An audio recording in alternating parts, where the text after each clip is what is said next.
Raúl Saldívar Auger, un placer poder conversar y especialmente hablar de lo que siempre nos convoca, que es el aspecto humano de los seres humanos, más allá de las profesiones y de los roles que realicemos. ¿Cómo estás, don Raúl? Hola, ¿qué tal, Guillermo? Encantado de saludarte y naturalmente siempre disponible a este ejercicio tan humano que es dialogar, conversar, intercambiar y sobre todo narrar aspectos que puedan resultar relevantes como experiencia. Antes de entrar al ambiente de la política, que tenemos que tocarlo, ¿cómo ha sido tu relación, cómo es tu relación con el mundo de la cultura? Bueno, yo provengo del mundo de la cultura, soy docente, formado artísticamente, he sido profesor de Historia del Arte y también fui un gran cultor de las artes gráficas, participé en exposiciones, pero siempre uno lleva adentro esa vena que lo ha movido para que se abrace el mundo artístico. Sin embargo, hay otros cambios que en la vida van desplazando aquella vocación sin hacerla desaparecer, manteniéndola en estado de latencia, pero asumiendo otros desafíos, otros rumbos, como me ocurrió a mí, ¿no? Profesor de artes gráficas. ¿Artes plásticas? Artes plásticas, sí. ¿Dónde estudió? Estudié en la Universidad de Chile, sede de La Serena, pedagogía. Y luego, con el tiempo, seguí la línea de la educación en enseñanza básica, partí en la ruralidad, al interior del Valle del Elqui. ¿En qué sector? En una localidad llamada Diaguitas. Existía una escuela granja con un internado. Famosa. Muy famosa, formó muchas generaciones de jóvenes prácticos agrícolas. Ahí partí. Esa fue una experiencia hermosísima que me marcó profundamente. Para después seguir en Vicuña, posteriormente en La Serena, en Coquimbo, en enseñanza media y terminé en la enseñanza universitaria. Ahora, ¿dónde se cruza la vocación? Porque usted habló de vocación. ¿Sí? La vocación de las artes con... ¿Se habla de vocación también en la política en su caso? Sí. La política... ¿Se cruzan, conviven? Sí. ¿Son paralelas? No necesariamente, pero sí la vocación docente. Es muy fuerte y es un apoyo pero sustantivo para que la acción política se desarrolle de una manera educativa, porque uno en la política tiene que entender que es necesario el civismo, la formación de ciudadanía, para tener una contraparte válida, informada. Si un país, una sociedad no tiene ciudadanía formada, la política corre muchos riesgos. Y en cambio, cuando la ciudadanía tiene formación cívica, la política es de más calidad, necesariamente. Bueno, usted me está dando el paso. ¿Tenemos hoy día una sociedad formada cívicamente? No, hay un vacío grande. Y lo triste es que quienes deben contribuir a formar ciudadanía no lo hacen. ¿Y por qué no lo han hecho? No han cumplido su rol porque la política ha tenido algunas derivaciones que no han sido positivas. Usted ha visto, por ejemplo, Guillermo, que hay lugares donde los candidatos y sus posteriores elecciones son muy extrañas. Por ejemplo, personajes del mundo de la farándula. Por poner un ejemplo nada más. Eso de ninguna manera es representativo de lo que es la formación cívica.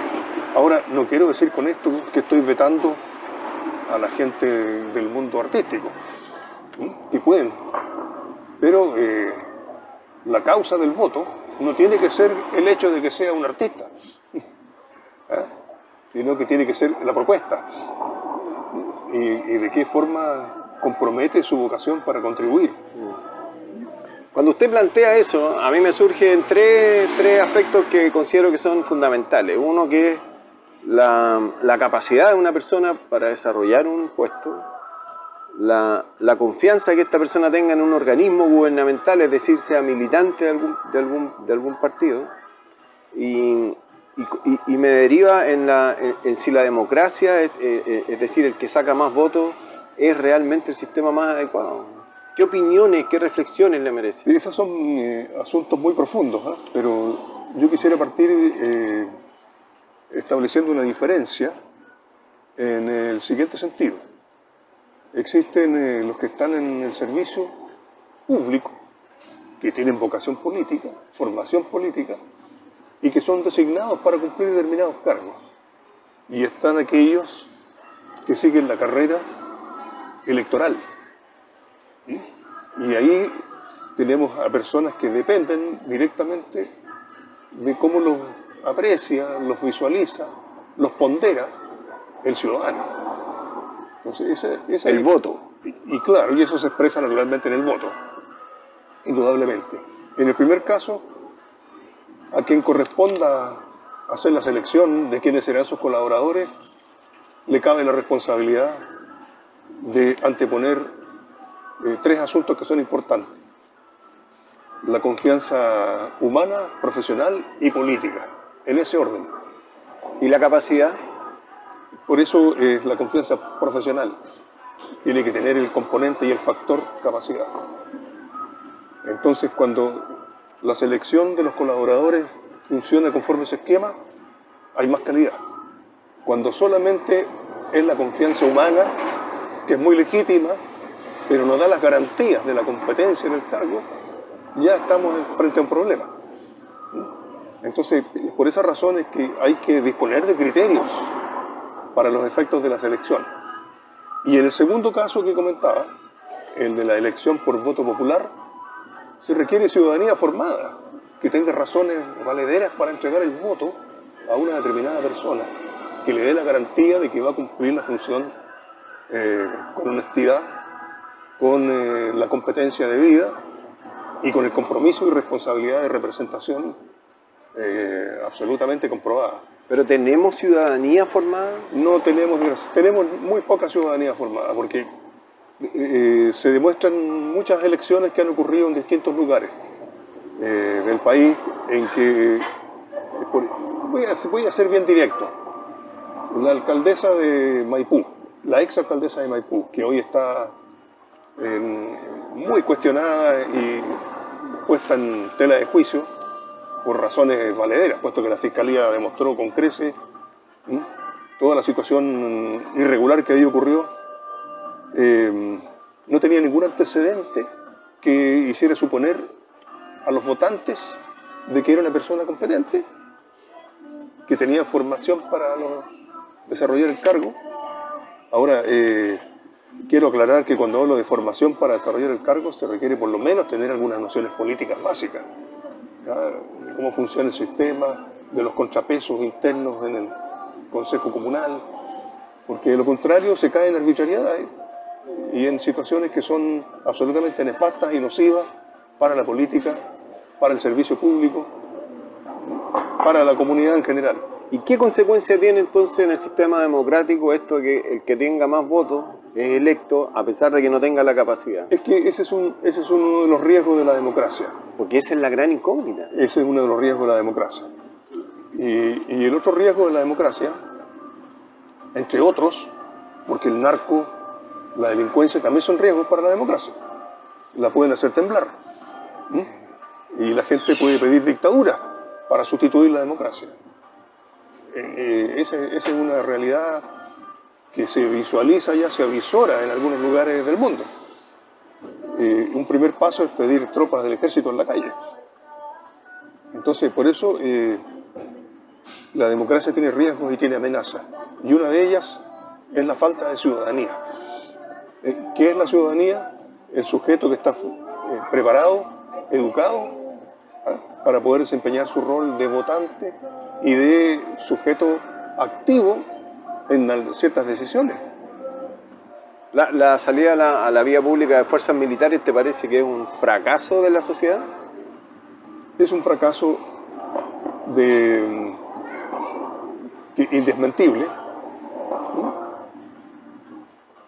pero hay un primer fracaso que tiene que ver con la institucionalidad puesto que cuando las policías son superadas, ahí es donde radica fundamentalmente la problemática y se está pidiendo que haya tropas en la calle, porque la policía no está en condiciones de abordar un asunto que es tremendamente complejo. Pero las fuerzas de orden, las policías, son uno de los poderes de la civilidad, ¿sí? El otro serían los políticos y el otro sería la delincuencia. Digamos que el Estado tiene el poder político, el poder legislativo y judicial. Y algunos hablan de un cuarto poder que serían los poderes fiscalizadores. La dependencia de la policía está en el Ejecutivo, quien administra el Estado. Y entonces ahí es donde tienen que ser corregidas las situaciones más extremas que se están observando hoy día.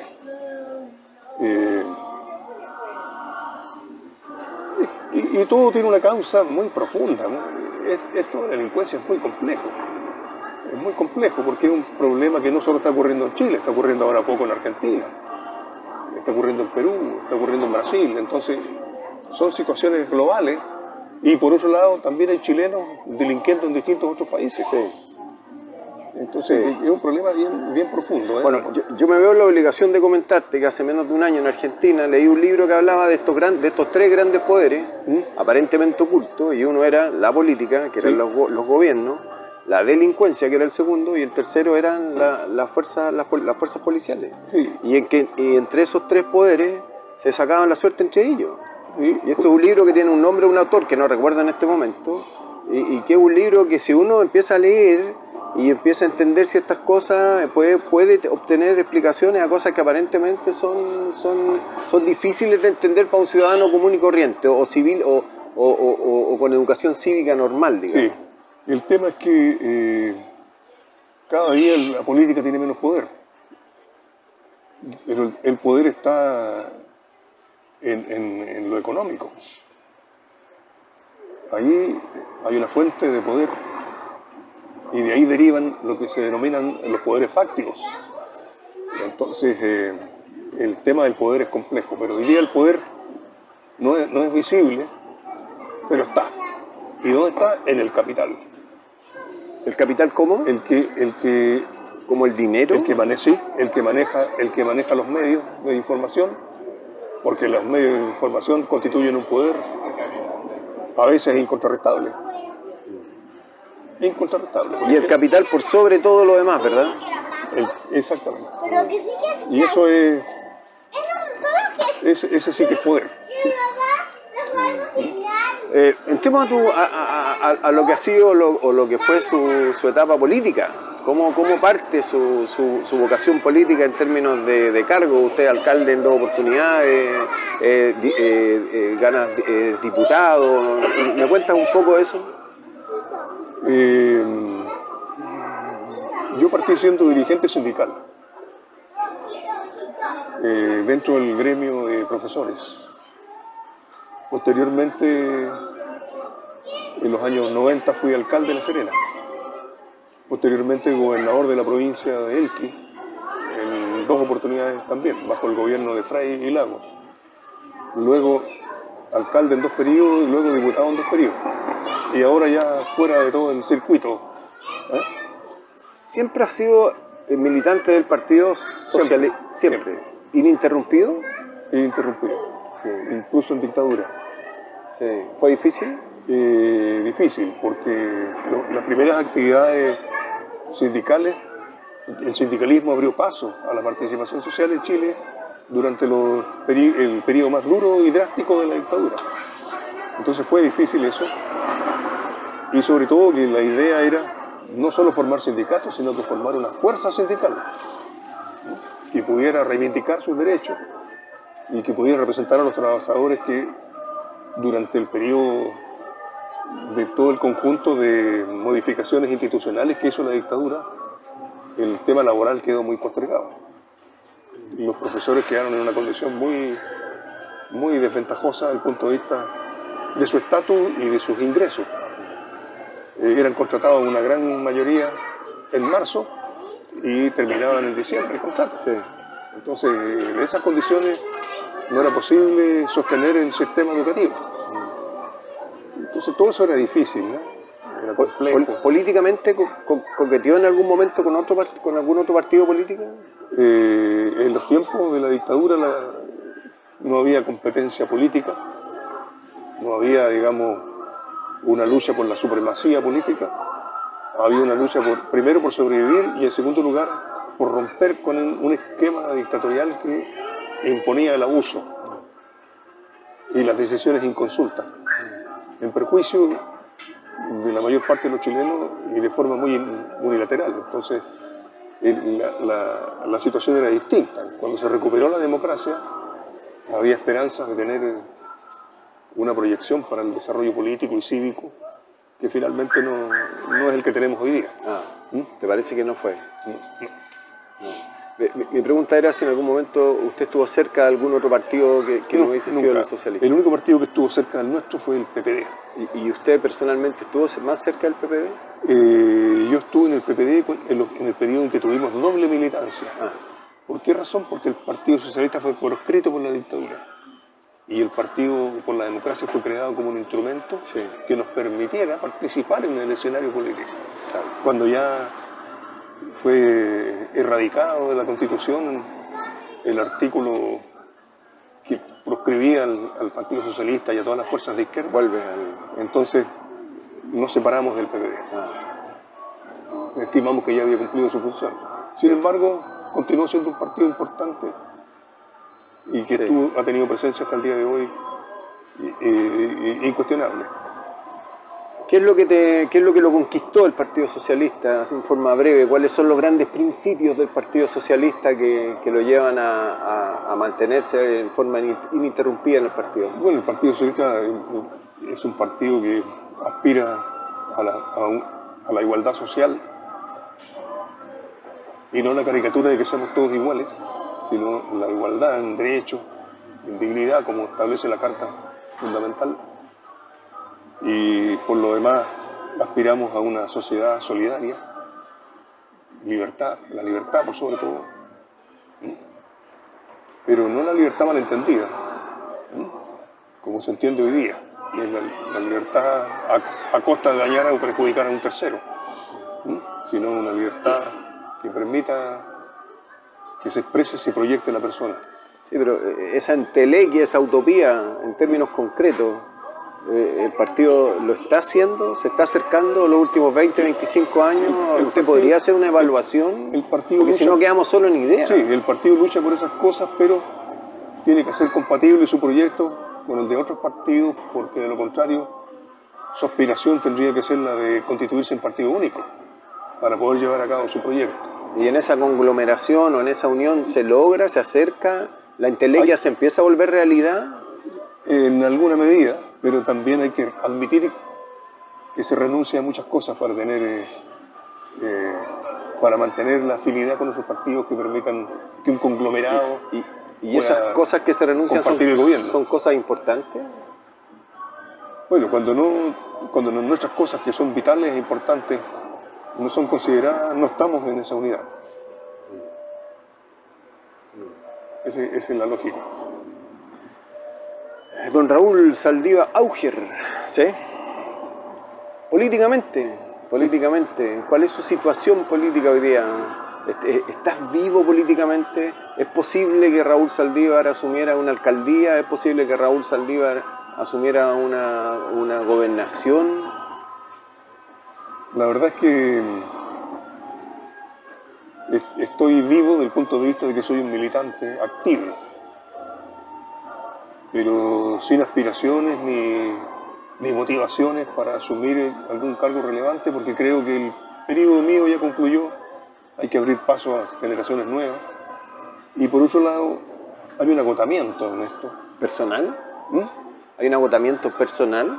Personal, porque las campañas son duras, porque además las personas ya no votan como se votaba, con conocimiento respecto de cuál era la propuesta del candidato.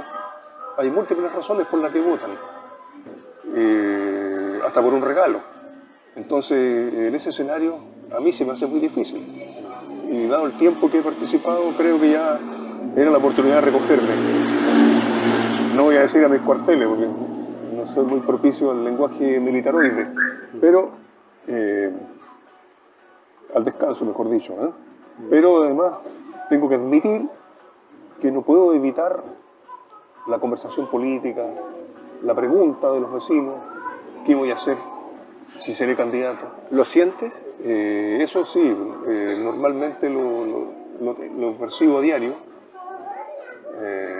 cuando me reúno con amigos en un café, en fin. Siempre hay alguien que está preguntando cómo le va. O sea, tienes una votación, hay una votación. ¿Vocación? Votación. Votación, Habría sí, una hay un votación. voto duro. Hay un voto que le pertenece a usted como candidato. Hay un voto, eso se llama un voto duro, pero no tengo claro si se mantiene el mismo caudal. Lo más probable es que haya disminuido, pero hay un voto duro, sí. Pero en un caso hipotético, si a usted mañana le indican que usted podría ser un candidato de consenso, porque hoy día uno ve que escucha una cantidad de nombres que no es menor, ¿asumiría un desafío ante la posibilidad del consenso? Si así fuere. En este minuto yo estoy por la negativa. No tengo la motivación en este minuto. El apetito que tiene que tener un candidato. El leitmotiv. Sí. Así que ¿Qué opinión tiene de los, o para usted, quiénes son hoy día los candidatos a alcalde que están más cercanos a la meta? He visto varios nombres, pero no me atrevería a un pronóstico ni a hacer un análisis más exhaustivo, porque hoy día está muy confuso el panorama. Muy confuso. La mayor parte de los nombres que he visto en la prensa o que he escuchado son del mundo del oficialismo. El oficialismo está enfrentado a un problema en La Serena, si es que lo citamos en La Serena, por todo esto que se ha sucedido últimamente en la corporación y ya se ven las tensiones internas en el Consejo. Entonces, creo que eso hace complejo y difícil el diagnóstico. ¿Pero usted me podría dar 2 o 3 nombres del oficialismo como candidato a alcaldía? De los que he escuchado a Ernesto Velasco. Pero antes, don Raúl, más que lo que usted haya escuchado, lo que usted ve, porque usted es una persona que tiene una experiencia política. Sí, pero no estoy en condiciones de Porque usted es un ciudadano. Usted es un ciudadano que ve. Ciudadano, sí, entonces, no me interponga a los medios de comunicación, porque eso lo hace cualquier ciudadano. Usted no es un ciudadano cualquiera. Sí, lo que pasa, Guillermo, es que tienen que decantarse algunos hechos, algunos sucesos todavía para tener una opinión más clara. Porque tienen que aparecer competidores de los distintos sectores. Cuando son mayoritariamente de un solo sector, es muy difícil porque de pronto surge uno de otro sector y con más perspectiva y más posibilidades. Estoy totalmente de acuerdo, pero apelando a su experiencia, que no es menor, usted me habla en el oficialismo Ernesto Velasco. He escuchado a Rayén, la chica que es concejal. Concejal, sí. He escuchado a... me está costando recordar. Camilo Araya. Camilo Araya, sí. A Camilo Araya. Lo he escuchado reiteradamente a Camilo. Sí. Y lo he visto con muchas ganas. Sí, con muchos bríos. Exactamente. ¿Y en el sector opuesto? Y en el sector opuesto solamente una dama que es concejala también. Sí. No eran buenas. No eran buenas, justamente. ¿Le parece que ahí está el futuro alcalde? No, yo creo que todavía falta que surjan otros nombres y que se lancen al ruedo. Y estarán esperando algún momento preciso, pero yo creo que el escenario se va a dar de una manera muy distinta a lo que estamos viendo hoy día. ¿Le parece? Sí. O sea, va a haber sorpresas, digamos. Puede haber sorpresas. ¿Sí? ¿Puede o va a haber sorpresas? Sí. Porque, por ejemplo, la derecha tiene una manera de elegir a sus candidatos que es poco democrática y pueden designar a uno incluso que no sea de la zona. que lo han hecho. pero que tenga algún peso. Usted ha visto en Santiago cómo pasean candidatos de una comuna a otra. Claro. Entonces, para tener una mirada mucho más integral del tema hay que conocer en amplitud toda la tesitura política. ¿Y el concepto de primaria, qué opinión le merece? Yo entiendo que aquí en La Serena podría haber primaria. ¿Podría o debería? Podría.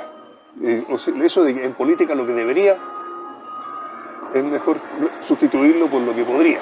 Ok. Y en La Serena en particular, porque aquí es complejo, porque no se puede, ya se descarta en La Serena el principio del que tiene mantiene, dado que el alcalde en ejercicio cumple sus 3 periodos y se va. Entonces su partido podría alegar el que tiene mantiene. Pero en vista de que no es un candidato que tiene primer periodo, ya la figura cambia y por lo tanto es muy probable que el resto de los negociadores impidan el principio aquel y se lleve a primaria. Pero el líder del partido del actual alcalde es Velasco. El actual alcalde es Roberto Jacob Llure. Sí. Por lo tanto, Velasco podría ser un continuador natural de... Eso es lo que podría pensarse desde el interior del radicalismo. Sí. Pero desde las restantes fuerzas tienen otra opinión. Y estiman que debiera haber primarias. Primarias reguladas, por cierto. ¿Y usted está a favor de las primarias? ¿A usted las primarias es el modelo necesario en la democracia? Debiera haber primaria. Sí. ¿Para llegar con 2 candidatos? Para llegar con 2 candidatos. Esa es la figura que en democracia debiera existir. Por lo demás, todos los partidos desarrollaron una lucha denodada por conseguir la primaria, que hoy día está regulada por ley, por el CERVEL, con todas las normativas establecidas en una ley, de tal modo que es imposible hoy día que los partidos desconozcan un asunto que acordaron, que apoyaron y que votaron favorablemente en la Cámara y el Senado. Hay un dicho, no aclares que oscurece. Usted tiene una experiencia en primarias con justamente la persona que hoy día es alcalde. ¿Podemos viajar al pasado y recordar eso? Es que las primarias, cuando no son reguladas... Porque usted vive una primaria con Roberto Jacob en su primero... En el segundo periodo. En su segundo periodo. Sí, del segundo para el tercero. ¿Me cuentas cómo fue eso? Pero fue una primaria que se acordó informalmente entre el Partido Radical y el Partido Socialista. ¿Estando usted de acuerdo? Sí, estuvimos de acuerdo, pero no precavimos que tenía que tener una mayor regulación, porque fue abierta completamente. Completamente abierta, entonces votaron personas que no eran necesariamente del mundo que estaba involucrado en aquella disputa. ¿Se sintió perjudicado? No, porque uno sabe que va a una elección y tiene 2 posibilidades, ganar o perder. Pero yo me sentí recompensado con la elección que obtuve como diputado. Sí, que es un fenómeno, porque en algún momento alguien dice, oiga, don Raúl ha perdido las primarias y después se alza como un gran ganador en... Sí. Entonces eso le permitió... Lo revitalizó. ¿Qué opinión tienes de lo que ha hecho la actual gobernadora Cris Naranjo? Bueno, ha sido un periodo de la gobernadora muy accidentado. Primero por decisiones muy erradas en relación con sus funcionarios. Segundo, porque ha sido siempre objeto de críticas la baja inversión. No tenemos obras relevantes, importantes. Y no había una preocupación por los grandes temas de la región. Bueno, pero volvemos a lo mismo. Ha sido una falta de capacidad, ha sido una falta que no ha encontrado gente de confianza. No, yo creo que hay un tema de personalidad de ella. Creo que hay un tema de una personalidad compleja y eso le ha traído muchos problemas, le ha restado apoyo. y al mismo tiempo no ha tenido una buena relación con el Consejo Regional, que es vital tenerla, porque ahí está el apoyo que va a conseguir para sus proyectos. Que entre paréntesis, en este caso, son los proyectos que llegan de los municipios, más que los que surgen de quien gobierna la región. Siempre alguien que desempeña un cargo como ese aspira a dejar obras relevantes. Sí, claro. Sí. Siempre. Y en este caso no las vemos. Sí. Cuando habla de obras relevantes, ¿qué opinión tienes de Pedro Velázquez en relación a las obras que dejó? Bueno, Pedro Velázquez dejó hartas obras que son de importancia, que son de trascendencia. Es decir, él fue un alcalde muy particular, muy activo, y naturalmente hoy día se reconoce, después de su fallecimiento lamentable, por su enfermedad que prematuro, ¿no? Sí, muy joven todavía, se le va reconociendo las obras, sus luces y sus sombras, como todo ser humano.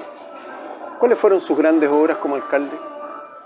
En el caso mío, nosotros, bueno, yo por lo menos me preocupé mucho de la recuperación de espacios públicos. Y recuperamos y dejamos el proyecto, recuperamos la avenida Francisco Aguirre y dejamos el proyecto para su continuidad hasta el Faro. Dotamos a las compañías de pavimentación alrededor de un 80%. Creamos dos grandes parques en las compañías de varias hectáreas para el deporte, la recreación, la convivencia y la reunión familiar. Habíamos dejado un magnífico proyecto para la creación de un jardín botánico, pero no fue desechado por la actual autoridad. Dejamos el proyecto y comenzado ya del estadio y de la parcela 41. Dejamos las bases del teatro regional que el propio presidente Piñera vino a anunciar aquí a Serena, junto con el estadio. Sí. ¿Cómo es su relación con las compañías? Yo hace poco me enteré, dentro de mi ignorancia, que el patrón electoral de la compañía es mayor que el de La Serena. Sí, tiene una cantidad de habitantes muy importante. Entiendo que usted tiene una relación muy cercana con las compañías. Sí, es que lo que pasa es que dejamos repuestos 4 colegios. El Liceo Jorge Alessandri, la Escuela Arturo Prat, entre otras que se modificaron sustantivamente. Eran muy emblemáticas en las compañías esos establecimientos. Además de eso, nos preocupamos mucho de terminar con la petición generalizada de que se pretendía ser comuna. ¿Qué opinión tiene? Porque a mi juicio ser comuna es un riesgo, dado que la forma de financiamiento hoy día de las comunas necesariamente requiere que éstas tengan ingresos propios. Y esos ingresos propios se producen por patentes comerciales, permisos de circulación, por las contribuciones de bienes raíces. Entonces, si uno mira ese panorama, esas condiciones no generan suficientes recursos como para sostener una comuna que potencialmente sería, en este caso, las compañías, con más de 100.000 habitantes. ¿Y esa opinión es similar en la población de las compañías?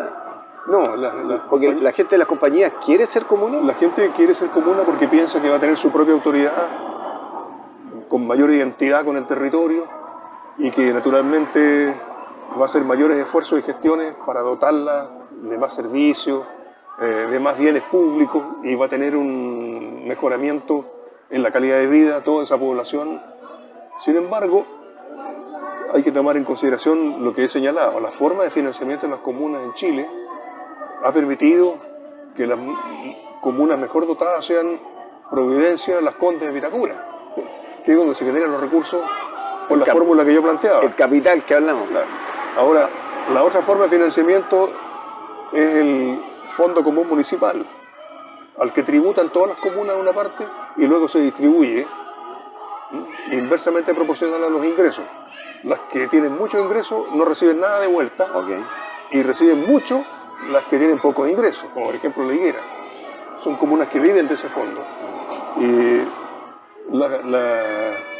las compañías tendrían que mejorar mucho el tema de la recaudación propia para poder tener un porvenir mucho más solvente y resolver sus problemas. Porque ahí significa entonces que además la propia comuna tendría que resolver sus problemas de la basura, el pago del alumbrado público, el mantenimiento de parques, jardines, áreas verdes, y así sucesivamente todos los costos que tiene para un municipio, el conjunto de servicios que tiene que entregarle a la comunidad, lo tendría que absorber con menos recursos de los que tiene hoy día. Ya. ¿Y existe, según su opinión, el capital humano? ¿Hay líderes? ¿La compañía tiene líderes que pudiesen emprender esto de ser comuna? Las compañías tienen líderes, tienen un potencial interesante. ¿Líderes jóvenes, líderes ya de mediana edad? Sí, hay jóvenes, hay personas, hay una amplia dirigencia con experiencia. Ese es un dato importante, pero nunca dejar de lado el dato de las comunas. Sí. Tienen demandas de su sociedad que tienen que ser satisfechas y para eso se requieren recursos. Oiga, usted me hace sentir tan en confianza que le quiero ya, para ir terminando, ¿por qué no se postuló a la senaturía? Porque estimé cumplido mi periodo con 12 periodos precisamente parlamentarios. La senaturía ya es más complejo. Y la verdad es que... ¿En qué consiste esa complejidad? La complejidad es que la disputa es más dura. Son 8 años de estar ahí. Y por muy enamorado que esté alguien de la actividad política, 8 años pesan, sobre todo con la trayectoria que uno trae de otros cargos de carácter regional y a una edad en que ya uno desea estar en la casa, se empieza a sentir, digamos, la necesidad de ir dejando un poco cargos tan exigentes y complejos. En algún momento hablamos de la vocación, ¿cómo balanceó, cómo armonizó la vocación familiar versus la vocación política? Eso se logra cuando hay apoyo en la casa, en el hogar, en la familia. Es más difícil cuando no hay apoyo. La experiencia queda demostrada cuando uno mira el panorama de los parlamentarios que se han divorciado. Porque precisamente si no hay un acompañamiento de la familia, no es posible tener una relación saludable en casa, o la demanda por tenerlo en casa se hace muy intensa. Pero usted, desde su intimidad, ¿sentía que le estaba quitando tiempo a su hogar? Sí, muchas veces. Claro. Hay oportunidades en que eso se siente, cuando hay un deber público relevante, hay que estar ahí. Y hay otro en la casa también, un cumpleaños. ¿Le costó manejarlo? Eso cuesta manejarlo, pero si se dialoga y se entiende la vocación que existe, todo eso se puede resolver, o se puede tolerar, o se puede soportar. ¿Tienes una bonita familia, Raúl? Sí, tengo 2 hijas, ya han formado su hogar. Tengo 2 nietecitos, una nieta, un nieto. Y ahora estamos solos como señora, pero siempre nuestro hogar, como de todos los abuelos, es un centro de integración. Oiga, quiero pasar de una pregunta maravillosa como es la familia a una que es bastante banal. ¿Qué piensa usted? ¿Ganan mucho dinero los diputados y los senadores? ¿Ganan mucha plata los políticos? En realidad, los parlamentarios sí tienen un sueldo elevado. También pagan harto impuestos. Y muchas veces, con tal de difamar al Congreso, se habla de los montos destinados a cumplir la función parlamentaria al ingreso de la dieta. Entonces, miren, los diputados tienen ingresos de más de 20 millones. Y confundiéndose como digo, con los ingresos que dicen relación con la función parlamentaria, que no están en el bolsillo del parlamentario, sino que los paga directamente el Congreso. Ahora todo el bulto ese es grande, pero reitero, hay muchas cosas que se dicen, entre otras estas, con tal de poner en cuestión y en descrédito la política y a los parlamentarios. Sí, no me quedó claro. Los sueldos que ganan son elevados. Son elevados. Son elevados. Pero ¿qué se puede hacer en relación a eso? Disculpe, ¿son elevados porque la labor que realizan los merece? Es una pregunta un poco difícil. La función parlamentaria, la de ser legislador en un país democrático, evidentemente requiere de un cuerpo parlamentario responsable, ojalá con mucho estudio y conocimiento, no digo estudios formales, estudios de las materias que le corresponde revisar para su legislatura. Y por lo tanto debe tener un sueldo acorde con esa función, que no debe ser un sueldo, no estoy en condiciones de cuantificarlo, pero no debe ser un sueldo bajo. Ahora, cuando es muy alto, está por sobre la media nacional. ¿Que sería este el caso? Entonces ya es cuestionable. Por lo tanto, no estaría acorde. Yo creo que todavía queda un poquito por disminuir. Ya se disminuyó en un porcentaje, no recuerdo cuánto, hace algunos años. Pero todavía queda espacio para bajar un poco, y así lo comprometió Boris, el presidente actual. Sí, claro, el actual presidente. Ya para terminar, 2 o 3 figuras políticas importantes en los últimos años de Chile. Ojalá de ambos sectores, que a usted le merezcan respeto, que uno diga, mira, estas son personas o son políticos que tienen o que tuvieron o que tienen cosas positivas. Bueno, yo creo que un político importante en Chile es Ricardo Lagos. Dicen que está muy enfermo. Está muy enfermo. ¿Tiene cercanía con él? La tuve. Mientras era parlamentario, y antes cuando fui alcalde también. ¿Pero ahora? Ahora no tengo... Porque entiendo que está con hace mucho tiempo que no tengo contacto con él. Incluso mi señora trabajó en sus campañas, él la recuerda perfectamente. ¿Qué es lo que destacarías de Ricardo Lagos? Es que, para situarlo dentro de los grandes políticos. Sí, Ricardo Lagos es un estadista absoluto. Eso es indiscutible. Eso por una parte. Y por otro, una de las cosas que admira en un político, porque es la cultura, que es una cosa escasa en la media de los políticos. Sí. Y Ricardo Lagos rompe un poco eso y es uno de los políticos más cultos que yo he conocido. Sí. En las conversaciones que uno tiene con él, tiene un manejo de muchísimas materias y una cultura y un conocimiento de la historia de Chile extraordinaria. El único que he conocido así antes fue Renan Fuentealba, a cuyo lado trabajé muchos años.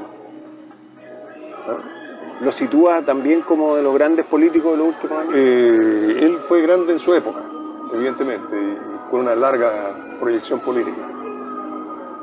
Pero el hecho de que Lagos haya sido presidente es un plus notable, y al mismo tiempo es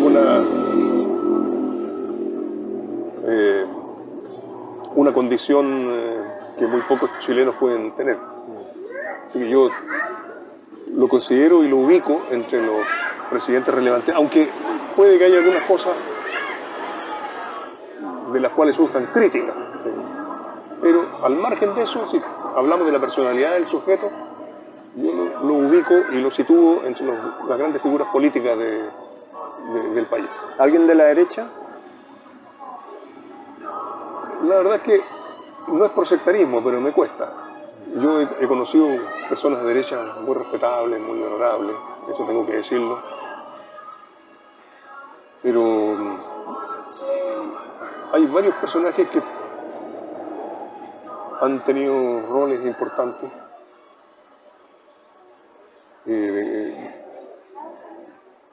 Desgraciadamente no estoy en condiciones de mencionar alguno.